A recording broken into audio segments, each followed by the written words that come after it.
आज मुल्क की जो अपनी करप्शन बचाने के लिए और करने के लिए इदारों ने उनको तबाह कर दिया। इन्होंने कब इन्होंने मेरिट पे सिलेक्शन किया? सारा तो उनका टब्बर ऊपर आके बैठ जाता है।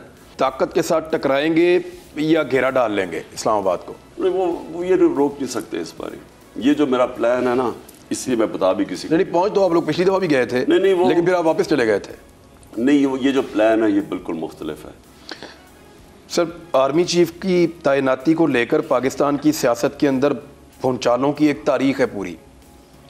आपको लगता है इस तरीक़ाकार को तब्दील किया जाना चाहिए? मेरे ख्याल में देखिए, ये जो सारा इशू हुआ है आर्मी चीफ का, आई मीन आप देखें ना, इंग्लैंड के अंदर या अमेरिका में या कहीं, मैंने तो कभी जिंदगी में पढ़ा ही नहीं कि आर्मी चीफ हमारे यहाँ तो यही होता है। हम तो जब से एक साल से ड्रामा चल रहा है, बताना शुरू किया, यही देख रहे हैं। एक साल से ड्रामा चल रहा है, कौन बनेगा, ये होगा वो होगा। ये इशू नहीं होना चाहिए। ये जब आपके मुल्क के इदारे मजबूत होते हैं, ये नॉन इश्यूज बन जाते हैं। हमारे इदारों को मजबूत करने के लिए और इदारों को किसने तबाह किया? 30 साल से ये दो खानदान बैठे हुए हैं। आज मुल्क की जो अपनी करप्शन बचाने के लिए और करने के लिए इदारों ने उनको तबाह कर दिया। इन्होंने कब इन्होंने मेरिट पे सिलेक्शन किया? सारा तो उनका टब्बर ऊपर आके बैठ जाता है।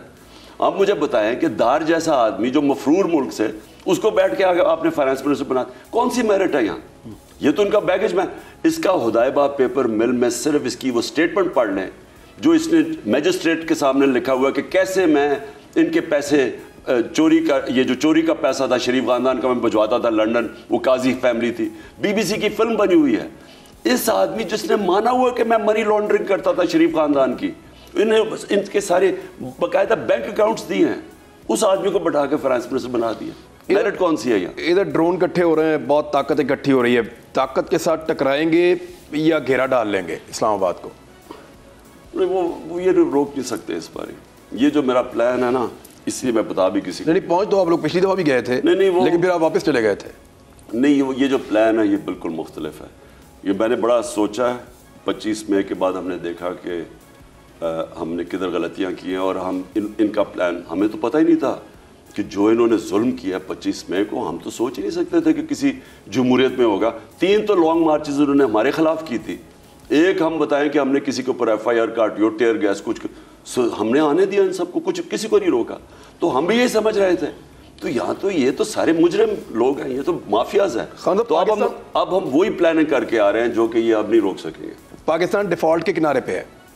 अगर आप एक लॉन्ग मार्च लेकर आते हैं और उस वक्त हुकूमत ये अनाउंस कर देती है, तो ये तो आपके खाते में डाल देंगे। ये क्या, ये जो 6 महीने ये हमारे खाते में है? मैं तो सबसे पहले सवाल पूछ, इस बात की परवाह नहीं है आपको? मैं इनसे सवाल पूछता हूं कि ये जो जुर्म इन्होंने किया इस कौम से, ये साजिश करके, सिर्फ पाकिस्तान इकोनॉमिक सर्वे को पढ़ ले जो हमारी परफॉर्मेंस थी, सिर्फ वो पढ़ ले, वो इनकी पब्लिश की हुई इकोनॉमिक सर्वे है। उसके मुताबिक पाकिस्तान की 17 साल के बाद 2 सालों में बेहतरीन ग्रोथ रेट। आप इंटरनेशनल इदारों से पूछ लें, जिस तरह पाकिस्तान ने इतना रिकॉर्ड एक्सपोर्ट्स हो रही थी, नहीं और जो कोरोना से हमने डील किया, दुनिया मानी है वो क्राइसिस था, हमने कैसे डील किया, हमने कीमतें कैसे नीचे रखी, हमने सब्सिडाइज किया पेट्रोल और डीजल, जो आज मगरब में सारी जगह हो रहा है, जर्मनी वगैरह एनर्जी को सब्सिडाइज कर रहे हैं। हम पहले थे, अपने लोगों को बचाया हमने, टैक्स कलेक्शन रिकॉर्ड की, मुझे बताएं एक्सपोर्ट्स रिकॉर्ड, टैक्स 4 हमारी जो किसान थे, जितना पैसा किसानों के पास गया हमारे दौर में, और जो उन्होंने 4 बम्पर क्रॉप्स किए हैं, तो उस मुल्क को उधर से लेके इन्होंने जो आज पहुंचा दिया है, मुजरिम तो ये है कौम के। और जितनी देर रहेंगे इमरान, मुल्क का और नीचे जा रहा है। तो अगर आप इलेक्शन करवाएंगे तो ये रुक जाएगा काम, कम अज कम आप यकीन करें, जिस दिन आप इलेक्शन अनाउंस करें स्टॉक मार्केट ऊपर चली जाएगी।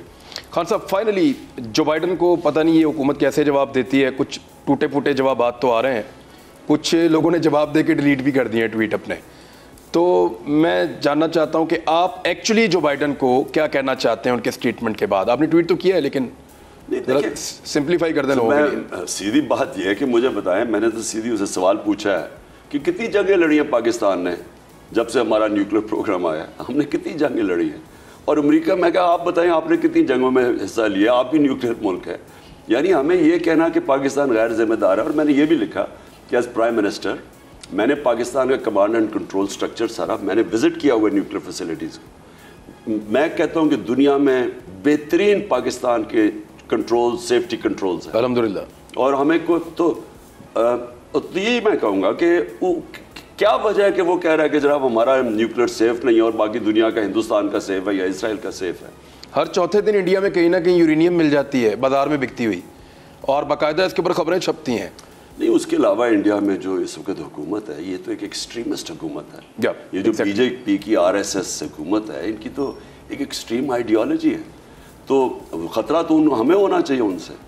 Thank you very much Khan साहब, बहुत शुक्रिया आपका। नाज़रीन, आप इमरान खान साहब को सुन रहे थे। दोबारा अब देखते हैं कि कल के इलेक्शन के अंदर क्या नतीजे आते हैं, और उसके बाद फिर नेक्स्ट इंटरव्यू तक देखते हैं हालात क्या होंगे। मैं इमरान खान हूँ, आप बोल्ड न्यूज़ देख रहे हैं। सबसे बड़ा चैनल बोल, सबसे बड़े एंकर इमरान रियाज खान के प्रोग्राम इमरान खान बोल के साथ ने रेटिंग के तमाम रिकॉर्ड तोड़ दिए। 56% नाज़रीन ने बोल न्यूज़ को देखा, सोशल मीडिया पर भी सबने ज्यादा देखा। सबसे ज्यादा व्यूज, सबसे ज्यादा रील्स और सबसे ज्यादा रेटिंग के साथ बोल अब भी नंबर 1 पोजीशन पर बरकरार। सब्सक्राइब करें और बेल दबाएं ताकि कोई खबर रह न जाए।